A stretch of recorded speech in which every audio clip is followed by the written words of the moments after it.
Olá, bem-vindo ao nosso canal Playwork. Após 2 semanas eu fiquei afastado por questões profissionais, tive que viajar até a Espanha. E também a nossa academia começou a estudar sobre o sul de Minas e a constelação de Órion. E agora, regressando nessas gravações, eu gostaria de dar um pequeno complemento a esse tema. Um tema muito bonito, com muita criatividade, colaboração e compaixão de 3 amigos da nossa academia. E o complemento está exatamente porque, ao estudar sul de Minas e a constelação de Órion e a equivalência das cidades, são as cidades que fazem essa relação com a constelação de Órion, nós podemos, assim, de uma certa maneira, começar a compreender qual é o real papel do nosso Brasil para com a humanidade, para com o universo. Portanto, se você gosta desses temas, se inscreva. E também participe do nosso grupo de estudo na Academia Playwork. O endereço está em nosso rodapé. O tema de hoje nós iremos falar sobre as profecias e os sonhos que se referem ao Brasil lá atrás do passado. Um escritor russo, Fyodor Dostoiévski, ele já dizia que a Idade do Ouro, o mais impossível de todos os sonhos que já existiram, mas o único pela qual os homens deram a vida e praticamente depositaram toda a sua força, pela qual profetas morreram e foram mortos, sem a qual os povos não querem viver e não podem sequer morrer. Essa frase, esse texto do escritor russo é muito interessante. E você já vai entender qual é a relação dessa frase com o nosso querido Brasil. Mas antes, eu tenho que falar um pouco também de Portugal, que foi o nosso grande colonizador de 1500 até 1822, que nós comemoramos agora, esses dias atrás, a independência. O escritor e historiador francês Jean Delimot, em seu livro que fala sobre 1000 anos de felicidade, uma história do paraíso, ele fala do seguinte, olha que interessante. Ele fala que Portugal atravessou durante o século XV ao século XVII, inclusive, ele atravessou por profundas correntes milenaristas. Olha, grave essa palavra, correntes milenaristas, sem o conhecimento das quais a história de Portugal seria incompreensível. Mas que mistério nós temos por trás de tudo isso? Qual era o assunto que Jean Delimot estava se referindo? O que o milenarismo tem a ver com o nosso Brasil? Seria o milenarismo as antigas profecias de Malaquias, o último livro do Antigo Testamento? Ou seriam as profecias de São João, o que escreveu o Apocalipse, o último livro do Novo Testamento? Malaquias. Malaquias é o último dos grandes profetas hebreus, israelitas. E, por sinal, é o último livro antes da vinda de Cristo. É um livro pequeno, escrito por volta de 430 a.C. Só que em uma das suas frases, desse livro, ele diz uma frase muito interessante, parece que ele estava falando do momento atual, principalmente dos países como o Brasil e outros países de língua portuguesa, como Angola, que está passando pelo mesmo momento que o Brasil. Momento de corrupção. Eu preciso lembrar que naquela época que Malaquias escreveu esse texto, ele estava falando sobre o dízimo.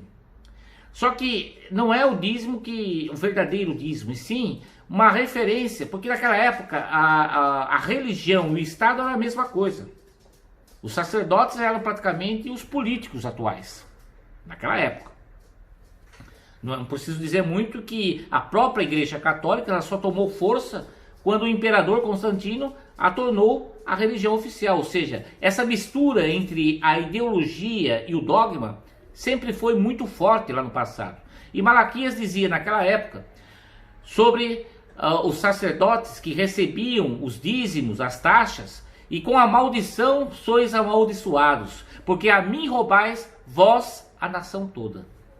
Parece que naquela época já havia a questão da corrupção.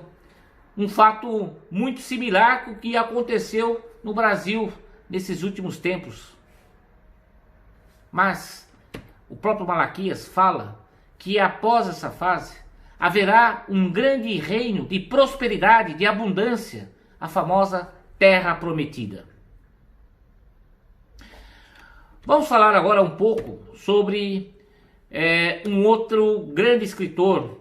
E antes disso aí, nós vamos fazer uma relação do escritor russo com Jean Delumeau, com os dois livros da Apocalipse bíblicos. Jean Delumeau fala sobre o grande império português, que tinha nações, né? Se você analisar o Império Português, ele tinha terras além em Portugal, tinha também as ilhas, né? O Açores, a Ilha da Madeira, mas o Império Português que se estendeu pela América do Brasil, o maior país da América do Sul. Depois também o Império Português que atingiu Angola, Moçambique, São Tomé e Príncipe, Cabo Verde, Guiné, também lá na Índia, a Goa, né, que hoje pertence à Índia, lá na China, Macau, e até Timor-Leste, que fica quase que na divisa entre a Ásia e a Oceania, ou seja, um império que estava praticamente nos 5 grandes continentes do nosso mundo. Jean Delumeau ainda fala mais sobre o significado escatológico das expedições ultramarinas de Portugal. E olha que interessante, eu vou contar aqui um fato muito interessante. Há uma lenda e uma história, e alguns historiadores dizem que isto tem um fundo de verdade, até porque arqueólogos já investigaram escritos fenícios lá nas cavernas, lá no Piauí, no Parque Ecológico das 7 Cidades. E também já descobriram restícios dos fenícios e dos hebreus entre os povos indígenas Tupi-Guarani. Pela essa teoria, os fenícios descobriram o Brasil há 1300 anos antes de Cristo. E olha que interessante, não existe naquelas lendas infantis, a história das minas do rei Salomão? Não seriam essas minas do rei Salomão, que tinha um mapa, né, das minas do rei Salomão, não seriam essas minas aqui no Brasil?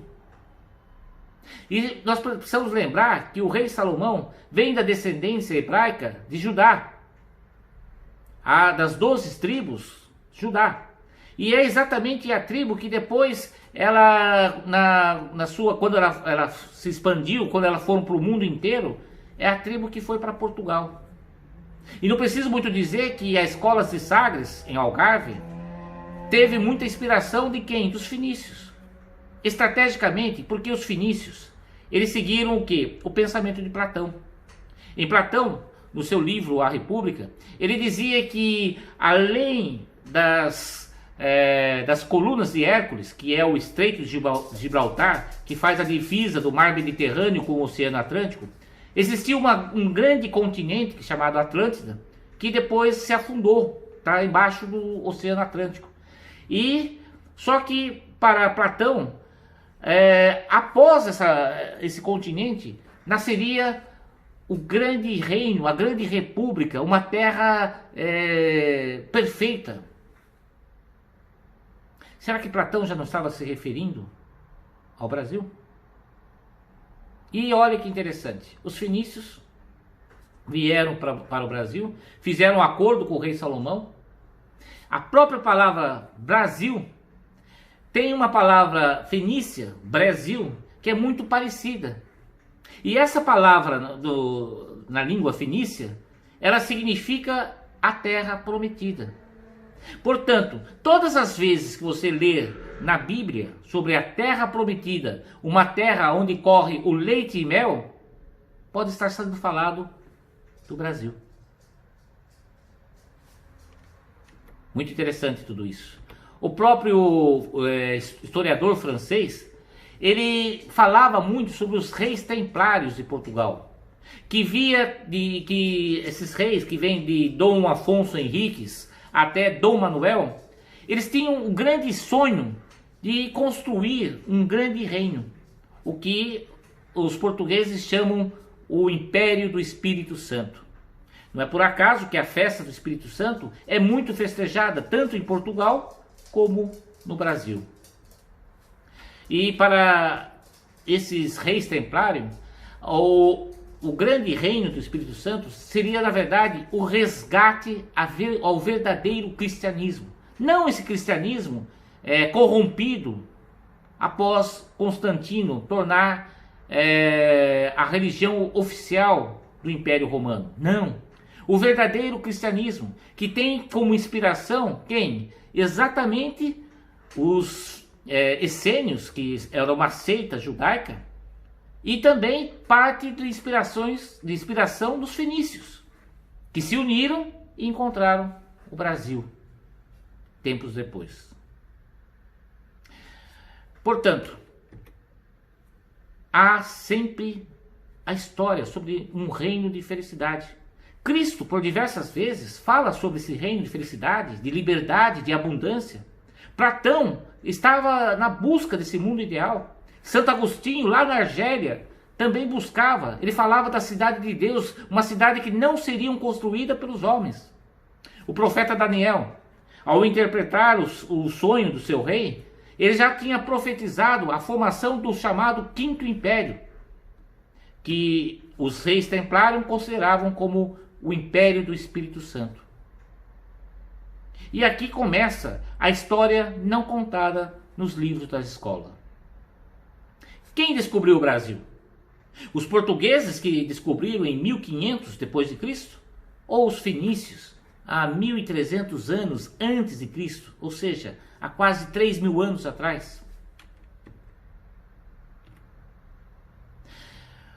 E ainda conta a história que os fenícios, o rei Irão II, isso está nos livros dos fenícios, o rei Irão II se uniu ao rei Salomão em busca dessa terra onde jorrava leite e mel. Dá para começar a entender qual é a real missão, qual é o real propósito da existência do Brasil na nova era, na era de Aquários, a era do Espírito Santo. Um tempo depois, na Itália, um teólogo calabrês, Gioacchino di Fiore, ele começou a desenvolver uma doutrina que foi muito aceita pela Europa, na França, na Itália, e próprio a Inglaterra começou a trabalhar esse tema. E eu diria que o desenvolvimento das teorias de Fiore foram importantes na busca da Terra Prometida. Foi por isso que houve essa expansão, essa busca pelo continente americano. Di Fiore dizia que a primeira idade foi a idade do Pai, onde a humanidade ela teve sua origem lá no Oriente, lá no Japão, na China, e expandiu-se até chegar à África. A segunda idade é a idade do Filho, que começa exatamente na divisa do Oriente Médio com a Europa, em Israel, a vinda de Cristo. E a Europa, que é o grande continente que difundiu a mensagem do Filho de Cristo, aí o cristianismo. E a terceira idade é a idade do Espírito Santo, a idade da qual a América começaria a grande difusão do Espírito Santo. Essa teoria ganhou muita força em Portugal, principalmente lá pelos anos 1296, com o rei de Diniz e a rainha Santa Isabel. Com o pensamento do teólogo Di Fiore, São Francisco de Assis começou a divulgar esse conhecimento, e foi o que atraiu Santo Antônio, que é português, que se tornou franciscano e depois se tornou Santo Antônio de Pádua. O Brasil seria o berço de todos os povos enunciados, a capital do Quinto Império. E para encerrar esse vídeo, eu gostaria de falar de um outro sonho profético. Não poderia deixar de falar do Dom Bosco, eu que estudei muito tempo nos Salesianos. Não poderia deixar de falar de Dom Bosco, que sonhou que na América do Sul, entre a Colômbia e a Argentina, nasceria no meio, entre a Colômbia e a Argentina, uma cidade que seria a capital da grande idade do Espírito Santo, a terra onde correria leite e mel. Não é por acaso que Dom Bosco é o padroeiro de Brasília. Iremos dar continuidade nesse tema nos próximos vídeos.